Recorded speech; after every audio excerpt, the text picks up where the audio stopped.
দর্শক, এই বিষয়ে আরো খবর জানাতে সেগুনবাগিচার দুদক কার্যালয় থেকে সরাসরি যুক্ত হচ্ছেন সহকর্মী তাসলিম তৌহিদ। তাসলিম, বেনজিরের স্ত্রী কন্যাদের বিরুদ্ধে প্রধান প্রধান অভিযোগগুলো কি, বিস্তারিত জানাবেন।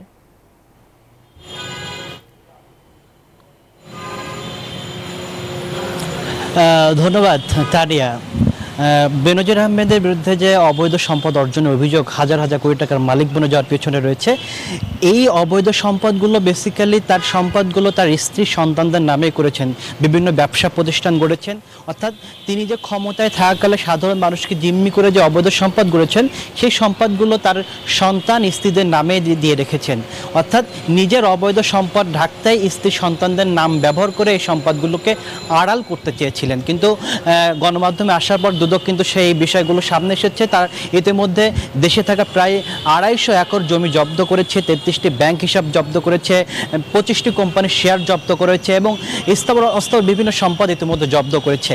এমতো অবস্থায় দুদকে আজকে তলব করা হয়ে গতকালকে তলব করা হয়েছিল বেনজিরকে দ্বিতীয় দফায়, আজকে দ্বিতীয় দফায় তলব করা হয়েছে তার স্ত্রী এবং 2 সন্তানকে।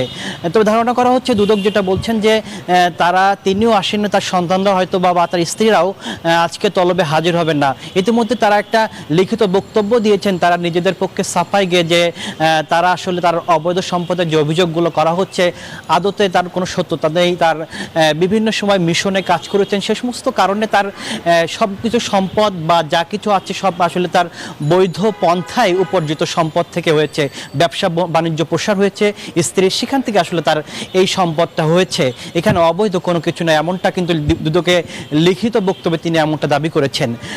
পাশাপাশি আরেকটা বিষয় জানিয়ে রাখি যে সম্প্রতি সময়ে যে কোরবানির সময় যে 15 লাখ টাকা দিয়ে ছাগল কাণ্ডে আলোচিত হয়ে আসেন যে মতিউর রহমান এনবিআর কর্মকর্তা, গতকালকে তাকে এনবিআর থেকে সরিয়ে দেওয়া হয়েছে।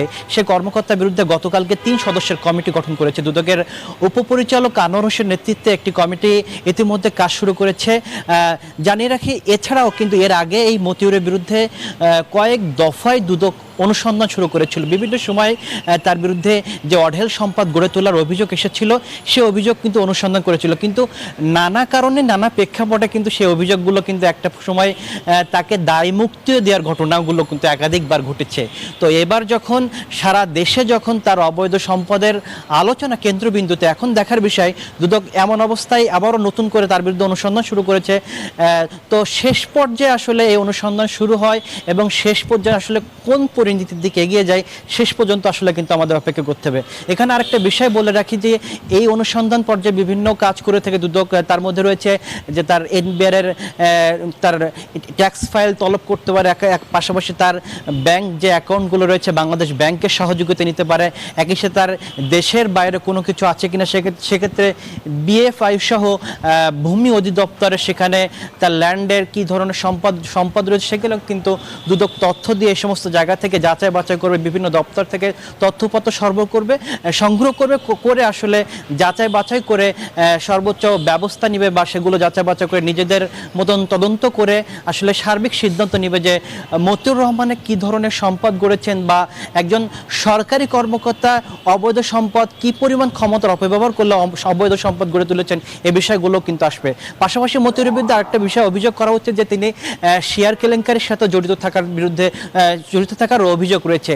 তো সামগ্রিক তার বিরুদ্ধে যে অভিযোগগুলো রয়েছে, অর্থাৎ বেনাপোল কাস্টমসের দায়িত্ব পালনকারী তার বিরুদ্ধে যে সেখানে শুল্ক ফাঁকি দিয়ে বা ওখান যে পোর্টের মাধ্যমে যে অবৈধ সুযোগ দিয়ে মানুষের মাধ্যমে অবৈধ অর্থ হাতিয়ে নিয়েছেন, পাশাপাশি শেয়ার বাজারের মাধ্যমেও যে অবৈধ অর্থ হাতিয়ে নিয়েছেন কিনা, একই সাথে রাজস্ব কর্মকর্তা বা ট্রাইব্যুনাল, সবশেষ ট্রাইব্যুনালের প্রেসিডেন্ট হিসেবে দায়িত্ব পালন করেছেন, সেখানে তার কোনো সংশ্লিষ্টতা রয়েছে কিনা বা সেখানে কোনো ধরনের ব্যত্যয় করেছেন কিনা, অনিয়ম করেছেন কিনা, সেই বিষয়গুলো কিন্তু তারা নজরদারিতে রাখবেন।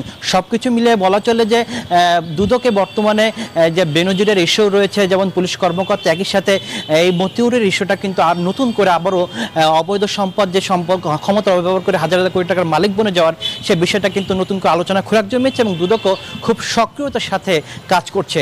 তবে দেখার বিষয় যে শেষ পরিণতি বা শেষ পর্যন্ত দুদক আসলে কি পদক্ষেপ নেই, সেই পর্যন্ত আসলে আমাদেরকে অপেক্ষা করতে হবে। তো দুদক থেকে এই ছিল আমার কাছে সবশেষ তথ্য। তানিয়া।